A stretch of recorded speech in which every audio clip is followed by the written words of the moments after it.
Aduh Kak, beritanya macam-macam lagi. Masa aku juga baca ada anak SD yang sudah mengerti Hmm. berhubungan badan. Itu kalau aku nggak salah dengar ceritanya juga kenalnya lewat media sosial deh sama pasangannya ya. Terus Heeh. dibohongin apa langsung diajak apa gimana gitu. Heeh. Iya, iya, Gimana ya Kak? itu aku Diajak juga. apa sampai, aduh ini Iya. gawat banget.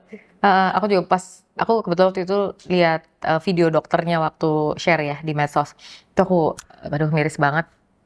Tapi yang lebih serem lagi tuh eh, ceritanya si anak itu bahkan katanya pertama kali pun katanya nggak tahu dia ngapain gitu ya. Hmm. Maksudnya jadi benar-benar karena ya diajak terus dia mungkin seneng, tertarik gitu. Sampai akhirnya melakukan. Itu pun setelah digali-gali sama dokternya gitu ya. Itu sedih banget sih. 10 tahun lagi Kak, ya ampun. Iya, umur 10 tahun ya. 10 Terus tahun. si Semakin kecil dan kecil lagi sekarang yang terekspos sama hal-hal makanya seperti itu. si pasangannya 13 tahun kalau 13 nggak salah ya. tahun, itu juga masih SMP kan ya. Nah ini kembali lagi kita sebagai orang tua ini naudzubillah min dzalik, saya sih pribadi insya Allah akan membekali diri untuk ya hal seperti ini jangan sampai lah terjadi. Tapi kan Insya Allah ikhtiar ya. kita nggak pernah tahu kehidupan Ikhtiar ini kita. ya. Nah ini kira-kira apa sih Kak yang mesti kita jaga eh, secara prinsip ya kita Iya. sebagai orang tua nih dalam menghadapi anak-anak kita karena mereka ini kan kreatif ya.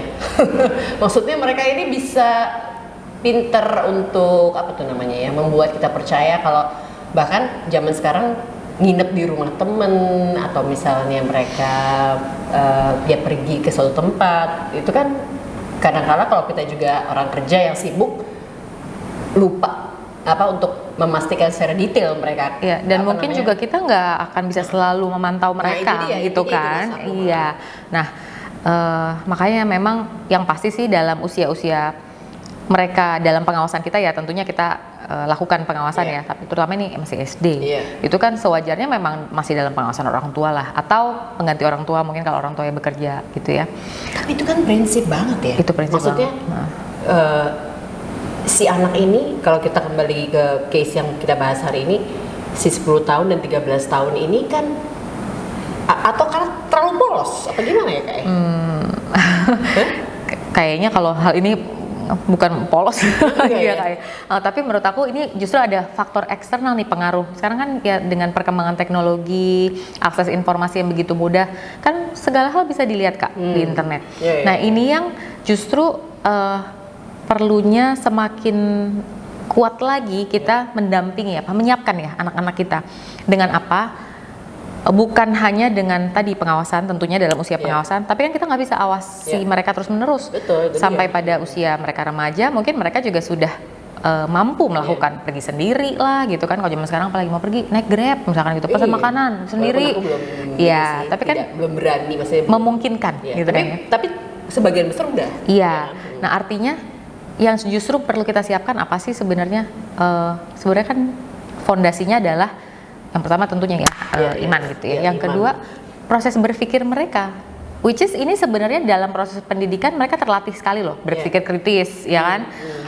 Terus apa ya untuk memecahkan masalah, mereka menganalisa gitu kan dengan berbagai informasi dan pertimbangan yang terbaik. Nah, kok tapi dalam hal ini Iya. Lemah ini nggak mereka. dipakai. Nah, itu berarti ada apa yang missing ya kan. Kalau aku melihatnya ya di iWise, justru ini makanya iWise itu kita berusaha melengkapi dari sisi mengisi informasi dan proses berpikirnya supaya nilai-nilai Islamnya ada dalam proses pengambilan keputusan mereka sehari-hari. Jadi kalau misalkan mereka nih tadi, oh ada orang gitu ya ngajak kenalan, misalnya pacaran gitu ya, mau jadi pacaran, ngajak melakukan sesuatu. Secara nilai agama kalau mereka nggak tahu kan ya udah diikutin aja. Toh ya udah aku minta izin, boleh pergi, aku lakukan gitu kan. Nggak dikasih cari cara lain seperti kamu tadi bilang, kreatif mereka kan. Tapi kalau mereka punya prinsip nilai, mereka tahu nih ini nggak sepantasnya saya pergi berdua misalkan sama teman laki-laki, apalagi kalau dalam hal ini bilangnya pergi ke rumah temennya, taunya ketemu dengan orang lain. Itu kan ada itu layersnya banyak tuh ya. udah nggak sesuai lah, nggak jujur gitu kan. Terus apa namanya berdua dengan laki-laki misalkan di satu ruangan, itu aja sudah pada saat pun terjebak di situasi itu, kalau dia punya prinsip dan nilai, nggak nyaman seharusnya, ya kan, akan ingin keluar dari situasi itu gitu kan. Nah, layersnya kan banyak sampai terjadi gitu. Nah, ini yang mungkin perlu kita bekali anak-anak kita dengan dua-duanya tuh jadinya Kak, intelektual ya, dan spiritual, nilai-nilai prinsip hidup. Dibekali, tadi aku sangat setuju dengan kata itu ya, membekali anak-anak. Tapi gini Kak, ada juga orang tua yang saat ini bukan punya problem ya, tapi mereka mempunyai anak-anak yang mungkin cukup reaktif ya kalau kayak gitu ya, maksudnya kritis dan suka membanding-bandingkan. Misalnya, kenapa sih ini boleh misalnya mengenal cowok atau so-called pacaran? Kenapa mama, papa gak kasih aku pacaran? Dan kita udah coba jelaskan dari perspektif agama Islam yang memang tidak membenarkan pacaran. Tapi controlling itu kan susah ya Kak ya. Maksudnya anak-anak remaja terlebih, kan mungkin ini juga anak-anak kita remaja ya. Dia lihat teman-temannya udah pada punya pacar atau punya temen deh, ya kan? Terus mungkin ada rasa suka. Nah, itu gimana tuh itu ininya Kak? Batasan-batasannya. Iya. Jadi sebenarnya the feeling is normal, ya kan, kita ada rasa suka, seneng, ada rasa gitu kan, apalagi sama lawan jenis, emang Allah kasih kok rasa itu gitu kan. Jadi kita bilang the feeling is normal, karena nggak apa-apa ya? Nggak apa-apa. Justru kita acknowledge, jangan nggak boleh gitu kan, karena memang it's very manusiawi, very human. Kita akuin, tapi kita ajarin juga mereka bahwa yang kamu punya perasaannya apa. Kalau kita terhadap teman ya cukup sekedar ya kita saling berteman, berbuat baik, care for each other, it's okay. Tapi kalau lebih dari situ ada rasa cinta yang lebih, itu kita hanya dalam ikatan keluarga, ada pernikahan, ada ikatan keluarga besar gitu ya. Nah, itu ada rasa cinta karena kita memang bersaudara gitu ya. Tetapi di luar itu ada batasannya, diajarkan ya sayang. Jadi kalau dalam Islam tuh memang ada arahan, panduannya. Kita pakai panduannya dari siapa? Dari Allah. Kalau kita mau pakai panduan orang tadi Kak, sekali lagi beda-beda. Betul. Semua orang punya standarnya hidup masing-masing. Ya. Mungkin nggak ada salahnya juga kali ya bicara ke anak kita gitu.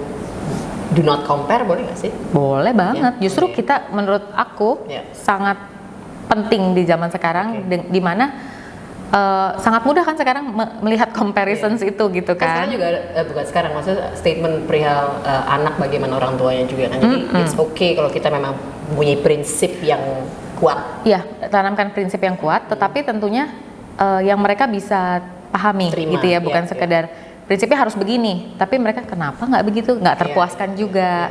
Jadi buka komunikasi dengan anak gitu kan. Mereka punya pertanyaan apapun, kita jangan dismiss, tapi sebisa mungkin kita diskusi. Kalau kita nggak bisa jawab sendiri, ya kita cari bantuan dari lingkungan gitu kan ya, atau belajar agama dan sebagainya. Sama satu lagi Kak, sekarang itu kan banyak sekali nilai-nilai yang masuk ya ke anak kita lewat film, lewat sosial media, musik aja, lewat lagu bisa, lirik ya kan. Nah, aku suka nguping loh. Iya kan. Aku lagi, dia kan suka musik, dengerin, wah ini kata-katanya kan lagi patah hati. Iya. Gitu ya. Banyak sekali kan iklan aja itu kan membentuk somehow ideologi hidup. Kalau mereka nggak punya pegangan, malah kasihan menurut aku. Jadi it's okay untuk bilang bahwa prinsip yang harus kita pegang ini dengan pemahaman tentunya. Jadi mereka menjalankannya dengan kesadaran, bukan karena aduh beban banget sih diatur ini itu, tapi mereka benar-benar kesadaran, ini buat kebaikan saya. Dan ngerti dalam hal ini ya, tadi contohnya misalkan kalau tadi kan berhubungan di luar pernikahan misalkan gitu, kalau atau pacaran lah ya Kak.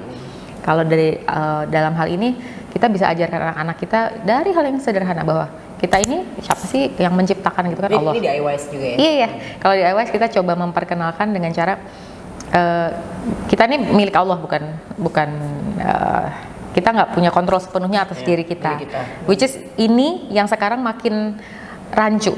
Karena kan kalau kita lihat ya, semua apa ya, nilai-nilai yang ditanamkan tuh sepertinya you can do this, kan, ya kan, kayak your body is your right, ya kan, apalah semua tuh kayak mendorong generasi anak-anak kita You untuk have the right semakin, to choose. ya, you can do anything, ya kan, nggak ada yang bisa ngontrol hidup saya, gitu kan, which is di satu sisi baik untuk mereka berusaha semaksimal mungkin, seoptimal mungkin dengan potensi dia, tapi di sisi lain kalau kita nggak imbangin sisi spiritualnya, kebablasan, jadi justru nggak punya pegangan hidup yang apa ya, yang tadi ya kembali lagi ke nilai-nilai Tuhan itu, mereka gitu. Nggak punya pegangan.